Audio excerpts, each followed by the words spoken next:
안녕하세요. 임신 출산의 모든 것 임출TV입니다. 임신 사실을 알고 기쁨을 느끼기도 잠시 몸에 생기는 많은 변화에 놀라고 또 적응하기 바빠집니다. 임신 초기에는 먹기만 하면 쏟아내고 음식 냄새만 맡아도 속이 울렁거려서 냄새를 맡는 것조차 두려워지시는 분들이 계실 겁니다. 바로 이거를 입덧이라고 하는데요. 임신 초기 입덧이 심한 시기를 여차저차해서 보내서 임신 중기가 되고 이제 좀 살만하다 싶었는데 이제는 시도 때도 없이 신물이 올라오고 속이 타는 듯한 쓰린 증상이 나타나기 시작합니다. 심지어는 임신 후기로 갈수록 증상이 심해질 수도 있다고 하는데요. 이러한 증상들 어떻게 해야 될까요? 오늘은 임신 중 발생하는 입덧과 속쓰림 증상에 대해 알아보고 예방할 수 있는 방법을 알아보도록 하겠습니다.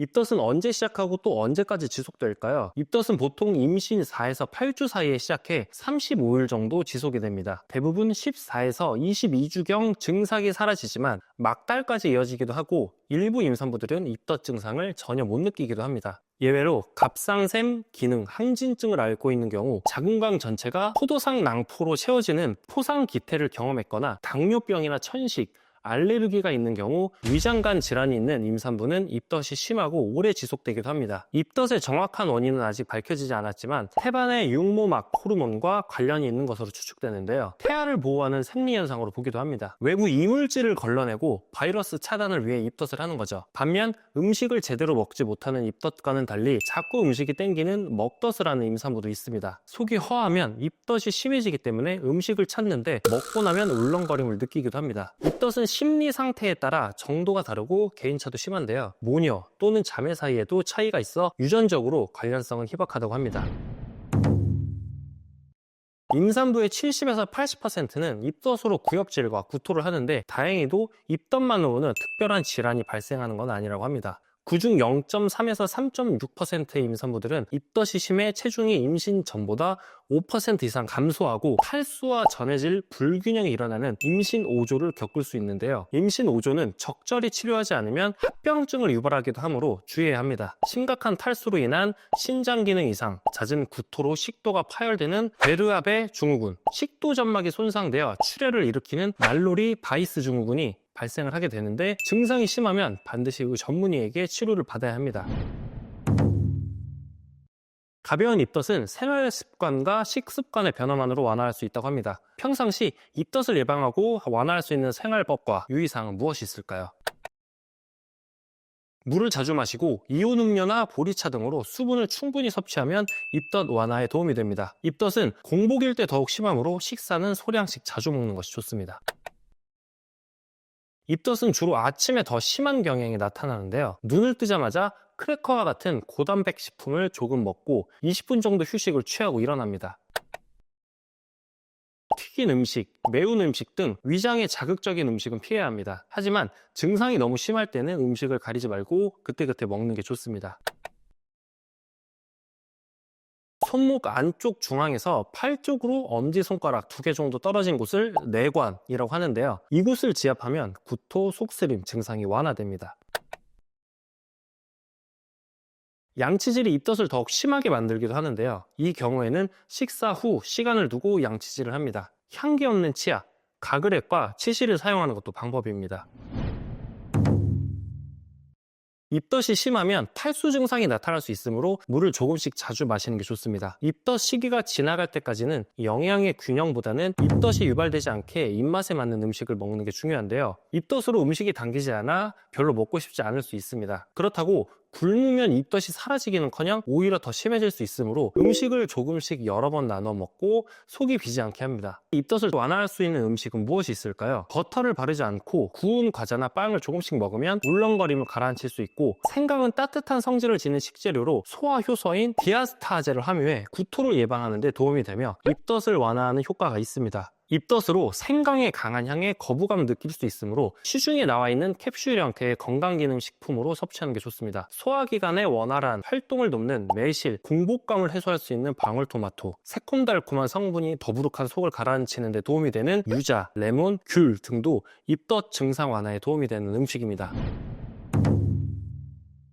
임신 중기쯤이 되면 시도 때도 없이 신물이 올라오고 타는 듯한 속쓰림을 느껴지는 증상을 느끼시는 분들이 많으실 텐데요. 위와 식도 사이에는 식도 괄약근이라는 게 있습니다. 음식을 삼킬 때 열리고 평상시에는 단단히 조여져 있어 위액이나 위의 음식물 등이 식도로 올라오지 못하게 막는 역할을 합니다. 하지만 임신 중에는 태반에서 다량의 프로게스테론이 분비되면서 식도 괄약근이 이완되고 이 틈을 타 위액이 식도로 역류하기도 하는데요. 식도는 위와 달리 강한 산성을 띠는 위액을 견디지 못하기 때문에 이때 가슴이 타는 듯한 속쓰림을 느끼게 됩니다. 이러한 위식도 역류성 질환은 임산부에게 비교적 흔한 질병이고 임신 12주까지는 26%의 임산부가 경험을 하는데 28주 이후에는 51%에게서 증상이 나타날 정도입니다. 명치 끝에서 목구멍 쪽으로 치밀어 오르는 것처럼 흉골 뒤쪽이 타는 듯이 쓰린 것이 전형적인 증상으로 속이 울렁거리고 구역질이 나는 입덧과는 차이가 있습니다. 위액이 입으로까지 역류를 하게 되면 시고 쓴맛이 느껴지기도 합니다. 특히 임신 후기로 갈수록 증상이 심해지는 경향이 있는데 이는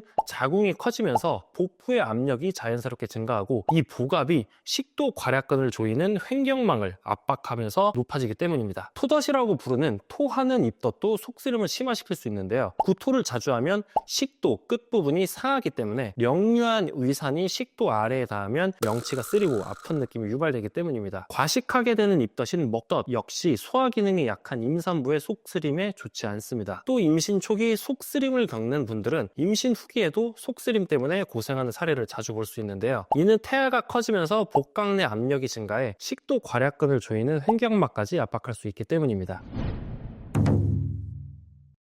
보통 일반 분들은 속이 쓰린 느낌이 들 때 제산제를 복용합니다. 그렇다면 임산부도 제산제를 복용해도 될까요? 임신 후로 인한 속쓰림이 참기 힘들 정도로 심하다면 임산부와 태아 모두에게 스트레스가 되기 때문에 제산제를 복용하는 게 좋습니다. 시중에 제산제를 임의로 복용해서는 안 되고 전문의와 상담해서 처방을 받고 약을 복용하는 게 가장 좋습니다. 임산부가 복용하기에 다소 위험한 성분이 있을 수 있으니 반드시 산부인과 전문의나 약사에게 증상을 설명하고 안내받은 약을 복용하는 게 가장 좋습니다. 사탕 형태로 복용이 용이하다고 임산부들 사이에서 알려진 해외 의약품이 개인의 상황에 맞는 성분인지 확인이 필요할 수 있기 때문에 전문의 또는 약사와 상의 후 복용하는 게 필요합니다.